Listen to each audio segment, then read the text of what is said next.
3, 2, 1, here we go. Question 35. The plan below shows 2 ponds surrounded by a patio. What is the area of the patio? Every single question we do, you can always pause. Pause the video, have a go, and then we can resume. 5 seconds for your chance to pause.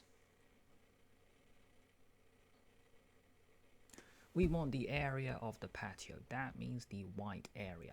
With these kind of questions, I tell my students to work out the whole thing first. Even if you don't know what to do, just work out the whole area and then that will lead to something.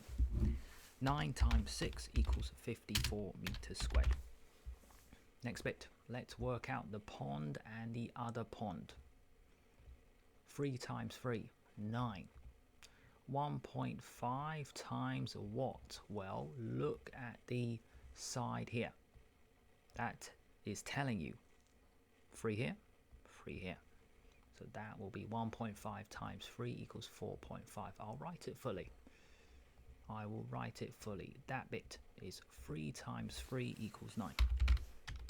That bit is 1.5 times 3. A nice way to do this is just 15 times 3, which is 45.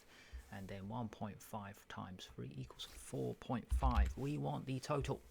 Add the 2 ponds together. 9 plus 4.5 equals 13.5. We want the gap, the white gap, which is just the rest. In order to work out the rest, you must subtract the 2 numbers. 54 minus 13.5. If you want to do it in your head, this is a nice way. Just do 54 minus 10. Let me move this here. See, I have to talk and type at the same time. My goodness, come on. 54 minus 10 equals 44. Then you take away 3, which is 41, and then you take away a half, which is 40.5. What is William doing? He is breaking this number down. 13.5 is the same as 10. 3 and a half. You will subtract in this style, you will get 40.5. That is the answer. Good stuff.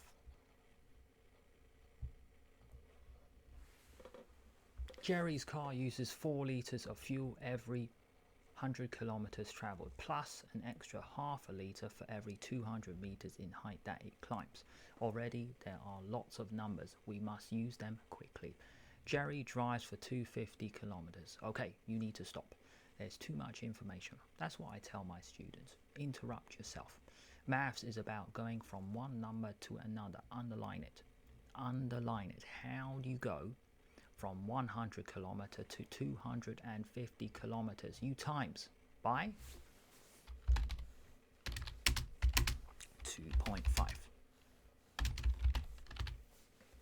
So you do the same thing. That's what happens in lots of maths questions. What you do to one number, you also do to the other number, because maths numbers change in the same style. 4 litres times 2.5. Think of it. If you don't know what that is straight away, that's okay. Think of it like this. 4 times 25. That's 100. 4 times 2.5. That is 10. Look at this bit. 25 to 2.5 is divide by 10. You do the same thing here. 100 divide 10 is equal to 10. We are using 10 litres so far. Now we keep reading.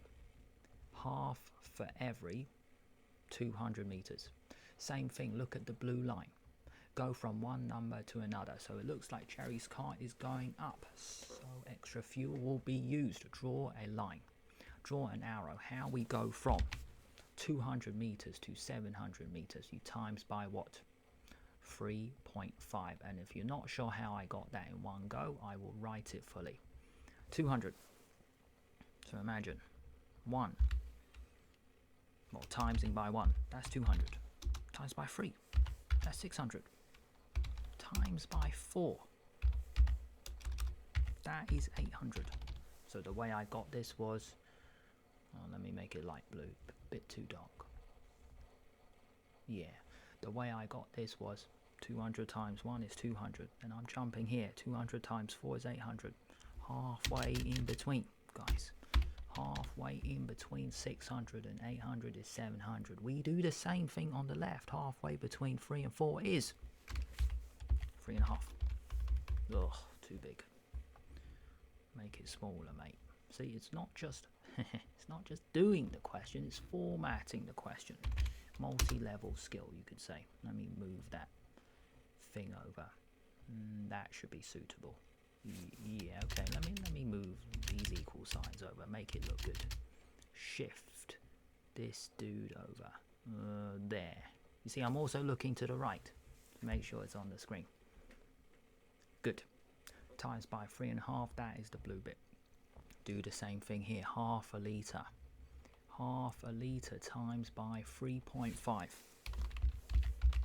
Nice way to think of it is like half of 3.5. Quickly do it yourself. I'll give you guys 5 seconds. Just do short division. Don't be lazy. Pause the video now. Don't be lazy if you don't know the answer straight away. Pause. 3.5 divided by 2. 5 seconds.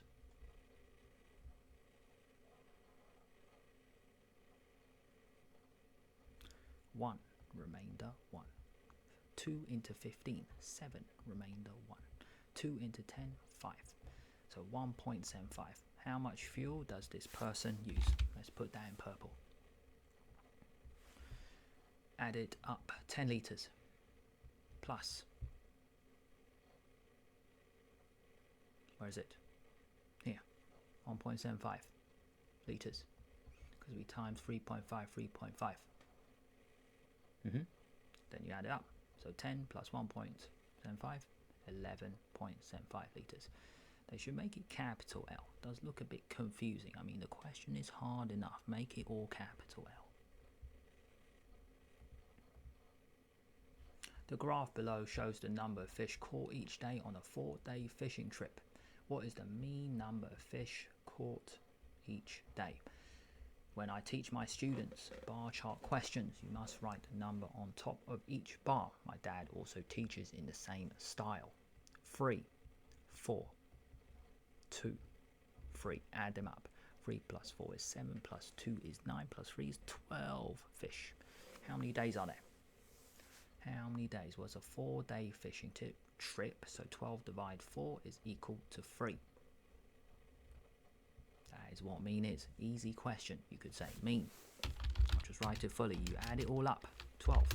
And you divide by 4, which is the number of days, which is equal to 3. Done.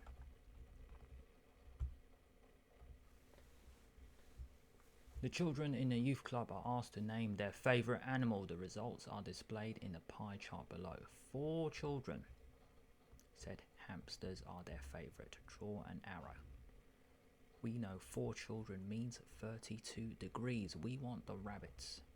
Okay, let's work out that red angle straight away. The full turn of number of degrees is equal to 360. Let's use that. 208 plus 32 equals 240. That's the total so far. We want the red angle. 360 minus 240 equals 120. That is a quick way for us to work out the angle. Maths is about going from one number to another. How we go from 32 to 120. We can go there straight away. We can just keep going up 32. You know what? That's one way to do it. I'm going to do it that way. Then I'm going to show you another way. And then you pick the correct method. I'm trying to think. We have to do these questions as quick as possible. So this might be a good way. 32. Just keep going up. We know we need to approach 120 very soon. Well, keep doubling. You see 32? Just double. And then you must be pretty close. 8. Just keep doubling, man. Double again. Why not? Double, double. 16 degrees is 128. So why is William doubling? The whole point is to just get so close to the number, and then we are within reach. Let me make it smaller. Again, formatting this thing. Do it live. Why not? Here. Can you see you are only 8 away? Well, if we work out 8 from the first line, then we're done. I'm going to space it out here. We want 8 because we're only a little bit away. Reverse it. How we go from 32 to 8. We divide by 4. Do the same thing here.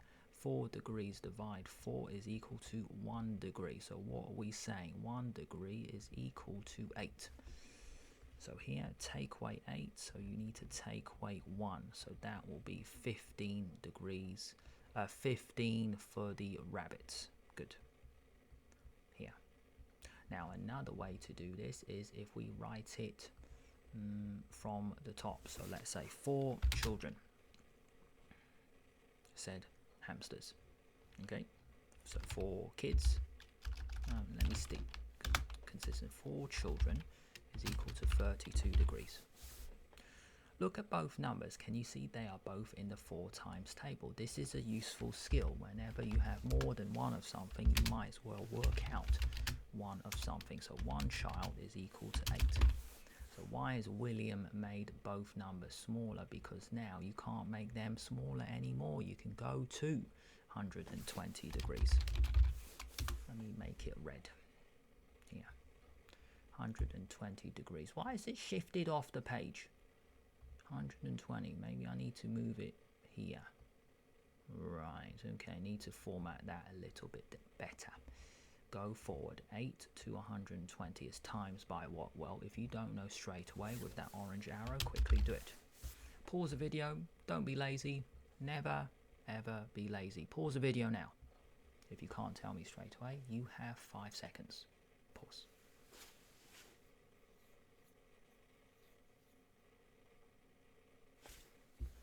Eights into 12. 1 remainder 4. How many 8s go into 40? 5.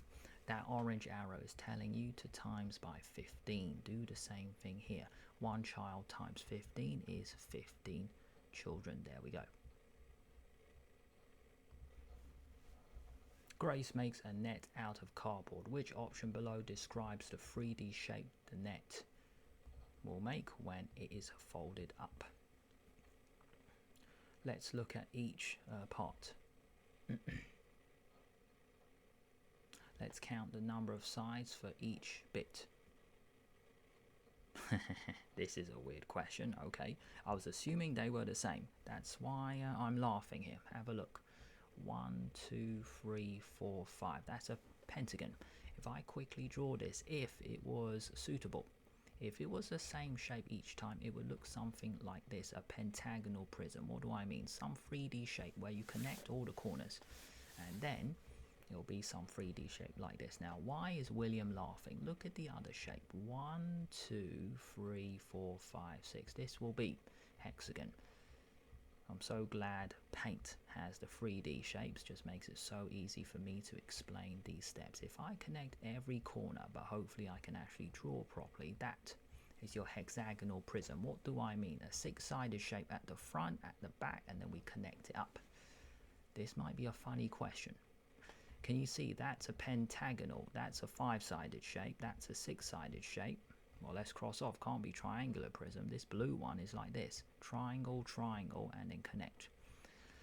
You see that I'm drawing these shapes. If you are not so sure, that's okay. Pause the video now. Don't be lazy. Use your colored pens, red, green, blue. You can draw them with me. Look at the triangle. That will be a tent.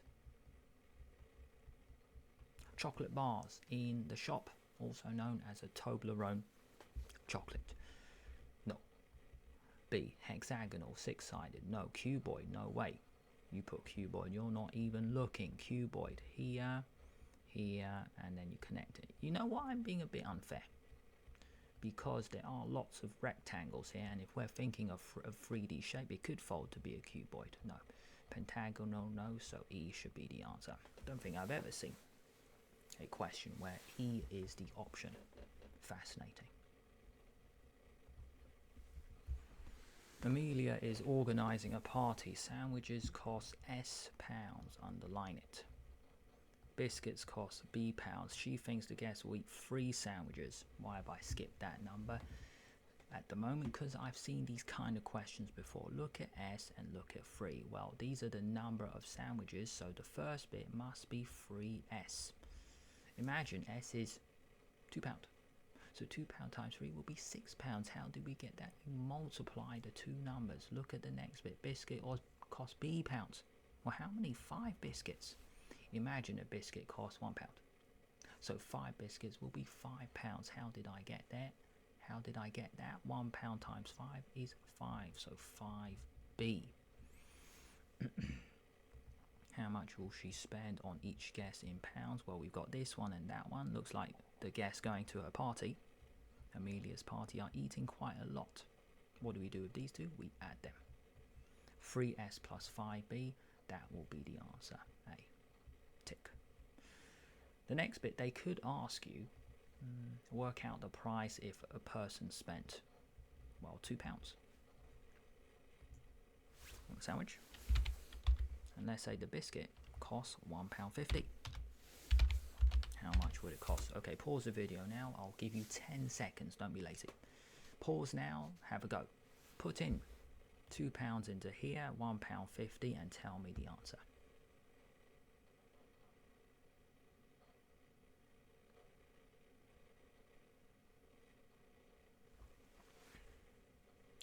Let's do it. So into here, 3 times £2 equals £6.